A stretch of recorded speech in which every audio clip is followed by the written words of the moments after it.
What's going on, coin traders? Thanks for joining me for the show. Gonna look at Arbitrum ARB, ARB on that ticker, ARB. And we've only seen trading for about 3 weeks ever since the airdrop when the token did go live. But we know that the Arbitrum layer 2 has been actually functioning for longer than that.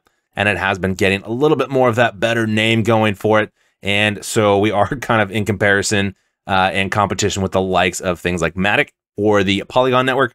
And so that's why currently we are looking at a rank right now of number 40 here on CoinMarketCap. So price of 117, a little bit of slippage, but overall we're looking at a market cap right now, almost 1.5 billion, fully diluted of 11.7. Still plenty of circulating supply left to go since we're only at about 1.275 billion anyway out of the total 10 billion that we're going to be expecting out of Arbitrum.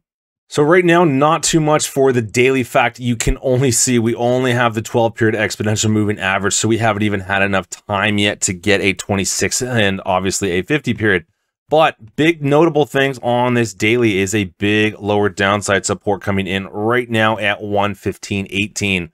So that's going to be an extremely critical level, especially on the current candle, whether or not we can hold above that, because if we do get slippage below that and a close below that level, that's pretty much going to signal a lot more downside slippage for Arbitrum right now. So kind of notable too that you can see ever since we had the launch setting in lower highs. So we have set now 4 lower highs on this downside attempt, meanwhile maintaining this closing level of support. So this does in fact form a little bit more of that descending triangle, which typically does end up breaking bearish. But we do have CPI coming out here in the morning. So if we do get lower than expected or right around the prediction or the anticipation is about 5.2%. So if we do get anything close to that, then I do think there's going to be a lot more bullishness out of the markets and specifically Bitcoin right now. But that could also rub off on a lot of crypto. So if we do in fact break this downside trend line, that's going to be an extremely good sign for a lot of upside move breaking out of this type of pattern. Then I would expect in that instance a back test and a retracement. Typically, that would mean, let's go ahead and clear this up a little bit more. That would mean if we go ahead and draw a closing level of resistance, that's right around 1.25, 125. So good news and a nice bullish break would probably break above that level, back testing both that level of support as well as this downside trend line. So right now, we're still actually looking at setting in a little bit more higher lows, although the current candle is potentially at risk of not only breaking that, but also breaking to a new low compared to the low of 114.81. So we're really going to need to be patient and actually get a lot of clarity from what's going to actually happen. And if we actually extend out this little falling triangle or descending triangle, excuse me, then we're actually looking at the apex around the middle of the month, around 17th of April. But obviously, I don't think that's going to actually take that long to have a bearish break below the support level or a bullish break above this resistance trend line and also above this closing level of resistance at 125. Usually when we do see strong cryptos like this come off the launch, there is a lot of downside sell pressure, especially when there's a big substantial airdrop out to deliver a lot of tokens. So that's when we do see a flood of the market. And I do expect a little bit more downside pressure to be happening.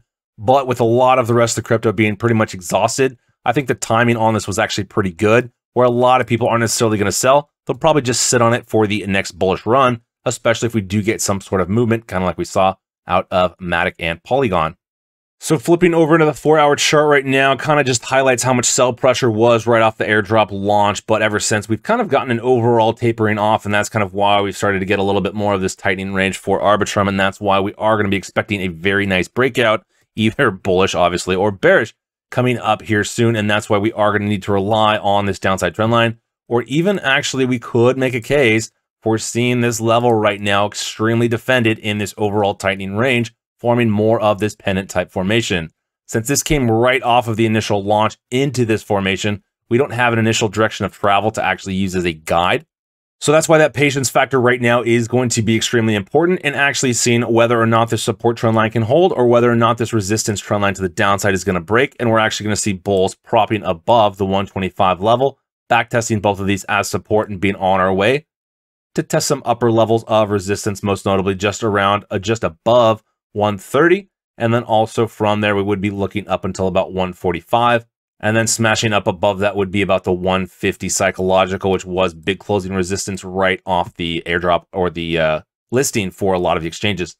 So like we mentioned, could be up to about a week, but I think that with the CPI and the FOMC meeting coming tomorrow, we're probably going to get a lot of excitement, just like we saw last month with the numbers coming in, leading to a little bit more bullish rally, if in fact the numbers do come in what they're anticipated or even potentially lower. But for the bears, it is going to come down to being able to defend the support trend line on this 4-hour chart, because if the bears are successful in actually seeing a smash below and a close below this resistance or the support trend line, that's going to be an extremely good indication that likely we're going to only continue to see a little bit more downside pressure, where I would then expect a new price test of about the $1 psychological. And this will be in kind of new undiscovered price territory, since the crypto is so new in terms of trading.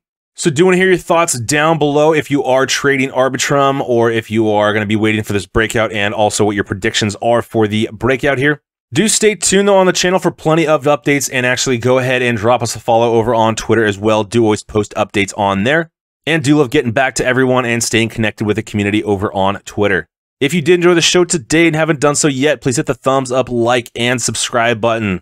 I definitely do appreciate it, and it means oh so much. As always, thanks for all the continued love and support. That means so much as well. Stay safe, take care everyone, and I will catch you back in the next video.